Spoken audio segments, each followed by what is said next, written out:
good? I'm your host Jason.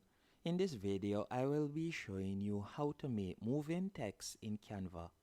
First, you'll select the design or the purpose of your creation. For example, let's say you're creating an Instagram post. You can select Instagram post right here. And the concept that I'm showing you works with both posts, for example, Instagram, or if you're creating a video. All you'll need to do is go over to the top left hand corner and select text. After you have done that, you can select the text style that you would like to use.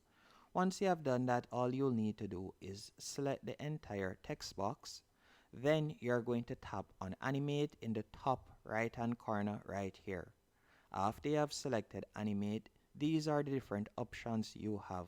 So if you would like the text to go up, you could select rise. You can see pan.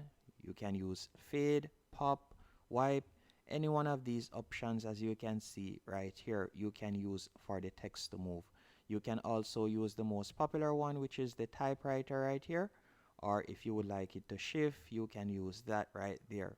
And you can scroll down and you can see more options.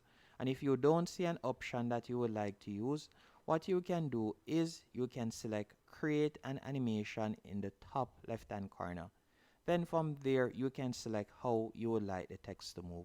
So let's say, for example, I would like it to bounce from the bottom here up back to the top. I can simply pull it down, then do that.